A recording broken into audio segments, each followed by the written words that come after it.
Bon mardi midi, j'espère que vous allez bien. On fait notre live en double aujourd'hui. Salut Diane! Salut Josée. En double parce qu'on est en direct sur notre groupe Lifestyle Leader, mais également sur ton groupe à toi. Qui s'appelle C'est grave ou c'est plate. Je trouve ça assez le fun comme expression et j'ai appris à l'intégrer depuis que je te connais dans ma vie. C'est grave ou c'est plate? Bon, ça pose souvent la question, puis tu vas nous raconter comment ça en est devenu un livre. On va en parler un petit peu plus tard. Mais avant, je veux te présenter aux gens. Les gens ne te connaissent pas. On a fait des lives ensemble sur ton groupe C'est grave ou c'est plate, mais je me suis dit, je veux que tu viennes jaser avec notre belle gang de Lifestyle Leaders parce que je pense que tu es une leader dans ton domaine également. Donc, raconte-nous qui tu es. Puis après ça, on va y aller sur c'est grave ou c'est plate. Qui je suis en ce moment, je suis une consultante. Je suis une femme. J'essaie d'être une humaine assez généreuse et compréhensive. Après, socialement, je suis une consultante en pédagogie. J'enseigne aussi à des futurs éducateurs. Je travaille auprès d'intervenants qui veulent travailler avec les enfants en général de façon positive, de façon constructive, de façon à s'intéresser à l'humain et non au comportement. Et là, j'ai élargi mon champ. Je travaille aussi avec des entrepreneurs qui veulent éduquer. Parce que le mot éduquer, souvent, ça fait peur. On pense que ça infantilise, là. Mais je dis éduquer les gens avec qui ils travaillent. Fait que ça veut dire que moi, si je m'en vais travailler dans une firme d'avocats, il va falloir qu'on m'éduque à la culture de l'entreprise, qu'on m'éduque au niveau des valeurs, de la mission, de la vision. Si je retourne à l'université, il va falloir que le prof m'éduque à être une nouvelle étudiante dans son cours de psycho, quelque chose. Ouais. Donc, je travaille avec les gens pour que ça aille mieux dans leur milieu, dans leur environnement. Et à part de ça, qui je suis, c'est à peu près ça. Et tu vois, et c'est grave ou c'est plate, c'est devenu ta façon de vivre, en fait. Ouais. Et tu vas nous l'expliquer, mais toi, là, avant, là, tu voyais des choses pas mal plus graves que plates, là. Alors, à tous ceux qui me connaissent depuis longtemps, vous pouvez rire. J'ai été jusqu'à l'âge d'à peu près 30 ans, là, négative, fermée. Je chialais sur tout. Tout était plate, tout était de la... Même ma façon de m'habiller, aujourd'hui c'est drôle, j'étais toujours habillée en noir, je ne portais que du noir, des foulards aux chaussures, mes sacs d'école, mes vêtements de sport, j'étais toujours en noir, j'étais négative, plate. Donc, ça change. Je grugeais l'énergie sûrement. Et souvent, quand on rencontre des personnes comme ça, adultes, on se dit « Oh my God, elle ne changera jamais, elle ne changera jamais, c'est bien trop long. » Ça se peut. Ça a été quoi ton point tournant qui a fait « Moi, je change mon mindset » C'était un changement dans ma vie personnelle. Ça a été la fin d'une certaine époque. Puis là, je me suis rendu compte que j'ai eu une épreuve là, que plein de monde ont. Et ça a fait OK, fait que je continue ou j'en profite pour faire des grands changements. Fait que j'ai décidé de commencer à me dire c'est grave ou c'est plate. Puis la deuxième question que je me pose, c'est grave pour qui puis c'est plate pour qui. Fait que quand c'est juste grave pour moi, j'essaie de contenir ça à moi. Puis quand c'est plate juste pour moi, j'essaie de composer avec ça. Fait que quand c'est grave pour plein de gens, je me dis j'essaie de contenir ça avec ces gens-là.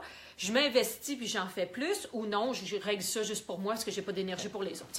J'essaie de me promener là-dedans, mais on en a parlé souvent. Qu'est-ce qui est grave dans la vie? C'est ça, dans parce une année, qu'est-ce qui nous arrive de grave? Parce que dans tes interventions, autant dans les écoles, dans les CPE ou en entreprise, ton intervention de base, peu importe la problématique, part toujours de cette phrase-là, c'est grave ou c'est plate. Et ça, on peut l'intégrer autant dans notre quotidien qu'au travail, que dans notre relation de couple, que dans nos relations avec les enfants, ou que quand je dis dans le quotidien, juste hier puis aujourd'hui, il fait pas beau et on ne parle que de ça sur Facebook, c'est grave ou c'est plate? Fait que donne-nous un bel exemple avec ça. C'est ça. Grave, là, en partant, là, ce que j'entends dans grave, là, c'est santé, sécurité, bien-être. Ouais. Avec les enfants, la loi dit développement global, mais moi, personnellement aussi, je mets développement global. Mais si on s'en prend à 3 trucs assez simples, là, santé, sécurité, bien-être. La température, en ce moment, c'est grave ou c'est plate. Pour moi, c'est même pas plate. Hier, je te donnais l'exemple, c'est une journée tempête, puis moi, j'aime ça, les tempêtes. Donc, j'avais le bonheur de pouvoir rester chez nous. Je suis restée en robe de chambre. Si l'heure du midi, je me suis versé un verre de vin, ce que je fais pas habituellement la semaine. Le lundi. Donc, hier, ça a fait « Hey, c'est même pas grave, c'est même pas plate. » Je rends ça le fun. Ça aurait pu être plate parce que j'avais à me déplacer pas trop loin à pied, c'est pas trop dangereux.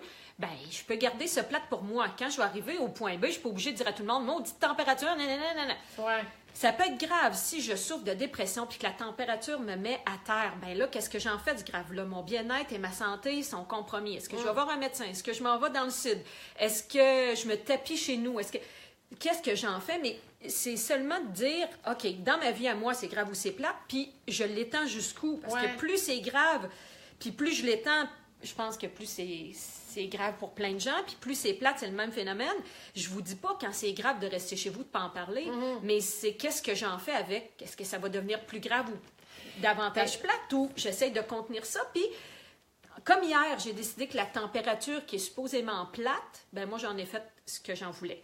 Puis là, encore là, qui a décidé que quand il pleut, c'est plate? Qui a décidé qu'il ne fait pas beau quand il fait une tempête? Ben, c'est toute une question de mindset et de perception. Je voyais sur Facebook ce matin un post en tout cas, les gens commentaient par rapport à la température et tu avais le commentaire de « c'est grave » dans le sens où là, ça filait pas, il allait dormir toute la journée, il était en beau maudit de tatata, le Québec c'était ci, c'était ça, pour plein d'autres raisons aussi.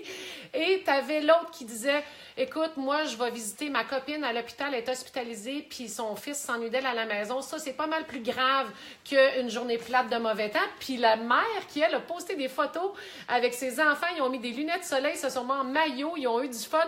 Puis la journée était loin d'être grave ou plate, elle était le fun. Tout est dans la perception. Oui, puis tu sais, la personne qui dit « je suis allée à l'hôpital, puis c'est plus grave », ben c'est sûr que la personne qui est chez eux, puis qui se dit « la température, c'est de la merde, puis les impôts, c'est de la merde, puis mes pneus d'hiver, c'est de la merde », il va se dire, ben l'autre qui va à l'hôpital, je m'en fous un peu. C'est pas une question de comparer, c'est une question de dire qu'est-ce que je fais avec ce que j'ai.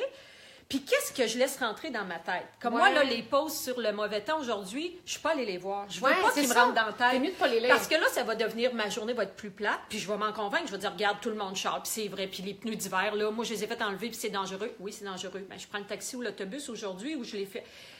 Je sais que les gens, des fois, me disent, c'est simpliste ce que tu dis, mais c'est de faire avec ce qu'on a, puis de dire, c'est moi qui gère ma vie au lieu de me laisser gérer par la température, les impôts. Moi aussi, je paye des impôts. Moi aussi, chez nous aujourd'hui. Moi aussi, c'est enneigé, mon auto, il va falloir que je le gratte. J'ai tout ça, là. Mais qu'est-ce que je fais avec? Ben, ça s'applique dans une relation de couple aussi. Ça s'applique dans notre relation avec nos enfants. Avec moi-même. Avec toi-même aussi, de dire, OK, quelle est l'attitude que je décide d'avoir aujourd'hui? Il y a quelque chose de plate. Qu'est-ce que je laisse rentrer dans ma tête, puis dans mon cœur, puis dans mon âme? Qui je laisse rentrer là? À qui je loue ma tête? Oui, à qui je donne à qui je donne le pouvoir? À qui je donne mon bonheur? Fait qu'aujourd'hui, la température, là, je pourrais voguer là-dessus pendant 2-3 mois. À toutes les fois que je rentre à quelque part, j'ai un sujet de conversation. Maudit qu'il fait pas beau, je t'ai écœurée, maudit Québec. Mais des fois, je suis en train de me réviser et de dire, j'ai rien d'autre à dire dans ma vie. Puis je dis pas que ceux qui parlent de ça, c'est pas correct. Moi, là, mon bonheur, Diane Martel, j'essaie de le composer, puis de laisser rentrer dans ma tête et dans mon environnement, puis dans mon bonheur, ce que tu choisis. Le locataire que je veux. Il y a Nathalie qui dit « Salut Nathalie Laroche. Wow, si bien dit, merci à vous deux. Une belle leçon de vie. » C'est vrai. Puis ça, on l'applique avec les enfants parce que je veux qu'on parle de ton livre « C'est grave ou c'est plate » parce que tu vas faire des interventions dans les CPE, dans les écoles. Et tu m'as parlé une fois d'une professeure, d'une enseignante qui te parlait vraiment de la petite fille qui était dérangeante parce qu'elle bougeait puis tout ça, mais elle était tellement excitée, elle aimait tellement son prof qu'elle, la prof, focusait sur... se focalisait là-dessus, sur la petite fille qui dérangeait. Puis je peux comprendre, là, mais je me disais, OK, cette petite fille-là, elle est dans ta classe. Tu as le choix de travailler là ou non. Hein? Fait que la professeure est là pour 10 mois. Tu as le choix de la voir comme elle bouge, elle fait partie de mon groupe, qu'est-ce que j'en fais? Ou elle bouge, elle me dérange, elle m'énerve. Tu focuses juste là-dessus, alors qu'il y en a 29 autres qui se comportent bien. Puis là, c'est que les autres allaient surtout bien. Fait que je dis au prof, à toutes les fois que cette petite poulette-là se lève, tu pourrais avoir une référence dans ta tête qui dit, à toutes les fois qu'elle se lève, je vais féliciter ceux qui sont assis. À toutes les fois qu'elle se lève, je vais respirer un bon coup. À toutes les fois qu'elle se lève, je vais lui faire remarquer au moins qu'elle ne parle pas. Je lui disais, sers-toi de ce moteur-là qui fait partie de ta classe, tu n'as pas le choix. Puis, faisant quelque chose de fun. C'était grave au début. Là, on a fait le ménage, c'était pas grave parce que les autres s'en occupaient pas. C'était plate. On a dit, c'est plate pour qui? C'était plate pour le prof. Fait que là, après, elle a dit, ben OK, crime, je suis bonne. À toutes les fois que la petite poulette se lève, au lieu de rendre ça plate dans ma tête, ça va être bon, ben elle reste dans la classe, elle crie pas. Tous des comportements qu'elle avait déjà faits. Donc, on a pris la situation qui était supposément grave. On a vu qu'elle était plate. On a vu qu'elle pouvait devenir ordinaire ou agréable ou neutre. Ben, tout est dans la façon qu'on va s'en servir. Qu'est-ce qu'on va faire avec la situation? Puis là, il y a des gens qui me disent c'est difficile. Ben, c'est difficile peut-être de faire un peu les efforts, mais beaucoup moins difficile à transporter qu'une journée à me dire à m'énerver. Elle était toujours debout. Elle va être là jusqu'au mois de juin. Je l'ai 10 mois. J'espère qu'elle ne doublera pas. Ça sort dans 2 ans, ça en vient dans ma classe. Tu vois-tu? Là, ça devient grave. Puis là, tu te dis mon métier est dur. Puis je dis pas que les profs, c'est pas dur. Je sais, j'enseigne. Mais c'est de dire OK, wow, santé, sécurité, bien-être, développement global. La petite petite fille, elle a tout ça dans ma classe. OK, c'est plate pour moi. Qu'est-ce que je fais avec? C'est ça. C'est relativisé. Puis je l'emmène-tu sur l'heure du dîner, puis en parle à mes collègues? Puis je l'emmène-tu à ma table au souper, puis en parle à mon chum? Puis la fin de semaine, je suis en train de me dire, dimanche, oh non, je vais la voir demain. C'est moi qui la traîne. Ouais, c'est vrai. C'est ton choix. C'est grave, puis je le crois que c'est grave. Mais c'est un choix. C'est un choix. Fait que faisons un choix. C'est grave ou c'est plate, et l'art d'élever la voix lorsque ça va bien, de la baisser lorsque ça va moins bien. Et je le montre ton livre parce que je le trouve tellement beau avec des petites dorures aussi ici. Ça, je peux dire que c'est une bible pour les éducateurs, éducatrices en CPE, pour les enseignants, les intervenants, mais même en quelque part, je pense, pour les parents. Bien, il y a une partie qui nous dit, pour travailler avec des groupes, mais la philosophie, c'est grave ou c'est plate, puis le livre, il se veut quelque chose que moi, j'ai pas vu à l'université puis au cégep, puis je prétends pas avoir inventé la roue, mais toutes les grandes théories, on les a vues au cégep et à l'université, sont dans les livres. Sont là. Moi, j'ai pris tout ce que j'ai vu qui fonctionnait, mais surtout qui s'adressait à l'humain et non au comportement. Là, ce que ça veut dire, c'est que je suis en train de dire à l'enfant, il te manque des outils, je vais te les donner. Puis deuxièmement, quand tu fais un comportement qui n'est pas approprié, tu n'auras pas le pouvoir sur ma classe, sur mon groupe, sur ma famille, sur mes interventions. Fait que c'est un livre qui fait du bien. Puis moi, là-dedans, il y a une partie qui s'adresse sur le développement, qui parle du développement des 4-12 ans. Mais je dirais que le 3/4 du livre, j'applique quand j'enseigne au cégep. C'est pas que j'infantilise les étudiants, les étudiantes. C'est que c'est des interventions dirigées vers l'humain. C'est ça. Et tu as 60 interventions vraiment concrètes, prêtes à être appliquées. Ouais. Puis tu as vraiment un chapitre réservé au lecteur, à ses envies, à ses besoins. Il y a un chapitre qui parle des enfants, il y a un chapitre qui parle des intervenants, il y a un chapitre qui parle des interventions. Ensuite, j'ai un chapitre où je donne 60 trucs là, que vous pouvez faire directement. En le lisant, vous pouvez les appliquer. Puis le dernier chapitre, c'est des questions pour le lecteur, puis des questions, si vous me croisez dans la rue, des questions que vous aurez pour moi. Fait que c'est vraiment un outil pour l'intervenant, pour l'humain, en relation avec des humains. Et c'est pour ça que je dis que ça va au-delà de... Oui, là, celui-là, il est fait pour les gens qui interviennent auprès des enfants, mais tu fais des conférences, on le disait tantôt, tu fais des conférences en entreprise. Donc, tu sais, des fois, on cherche des sujets qu'on aimerait que notre boss nous propose des formations. C'est le fun parce que tu peux te déplacer comme ça pour faire ces conférences-là. Oui, puis je fais ça à temps plein, c'est mon métier. Donc, je vais dans les commissions scolaires, les écoles privées, je vais dans des fédérations, tout ça. Mais là, maintenant, je m'en vais avec des entrepreneurs. On regarde qu'est-ce qui est grave, qu'est-ce qui est plate, puis qu'est-ce qu'on véhicule aussi. Je vous donne un petit exemple. Si je m'en vais chez un entrepreneur, un gestionnaire, puis il me dit, bien, aux réunions, on fait le tour de toutes les problématiques à toutes les fois, puis on essaie de les régler. Bien, je vous donne l'exemple je l'ai donné l'autre fois, la personne qui arrive toujours en retard. Si en arrivant à la réunion, on parle de ceux qui arrivent en retard, puis moi qui arrive à l'heure, on passe sous le silence, bien, je vais me dire, bien, c'est bien beau qu'on me dit que ce qui est important, c'est l'assiduité, puis être à l'heure, mais le boss, il parle toujours du contraire. Fait que moi, en tant qu'employé, je vais dire, OK, qu'est-ce qui compte vraiment, là? On me dit quelque chose, mais on fait le contraire devant moi.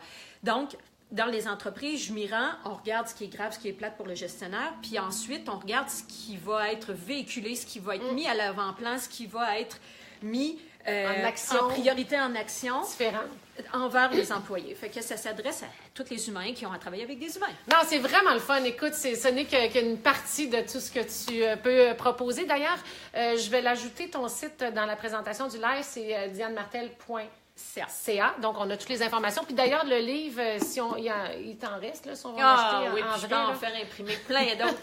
Il fallait en Europe partout. Il se met dans la poste. Hey, c'est merveilleux. Hey, merci, c'est vraiment intéressant. Merci. Si vous avez appris quelque chose, ça vous a intéressé, n'hésitez pas à liker, à commenter. Catherine Tremblay a dit « Je veux ce livre ». Catherine, c'est une de mes bonnes amies qui a des garçons, elle va en avoir besoin de ce livre-là. Et d'ailleurs, Catherine, on se voit très, très bientôt. N'hésitez pas à commenter, n'hésitez pas à liker, n'hésitez pas à partager si vous pensez que ça peut aider des gens autour de vous. Merci Thérèse ici qui dit c'est super. Parce que souvent, on est dans notre petite bulle, puis si vous connaissez du monde autour de vous qui sont tout le temps en train de se dire c'est grave, c'est plate, qui chargent sur tout, là, puis on pourrait nommer des noms, là. Partagez-le sur leur... Non, on leur laisse pas de place. Mais partagez ce live-là sur leur mur. Tu sais, indirectement, ils vont peut-être le regarder, ils vont peut-être faire « Ouais, hein, à des gestionnaires, j'ai beaucoup de gestionnaires qui me disent « Je suis tannée de gérer une garderie quand ils parlent de leurs employés. » Mais c'est sûr que si les employés se sentent considérés d'une certaine façon, ils vont peut-être agir d'une... Ouais. Fait que, tous les gens qui sont en éducation, les gens qui sont en entreprise, faites-moi signe. Parfait. Thérèse aussi a dit j'en veux un également. Julie qui dit c'est bon. Ghislain, merci les amis. Alors n'hésitez pas à partager, à commenter, ça fait toujours plaisir. Là-dessus, un bon jeudi, une belle journée. Hey, le soleil sort quasiment. Il fait tellement beau, je pense qu'on est rendu à c'est le fun. Sors le vin. Bye bye. Au revoir. Salut.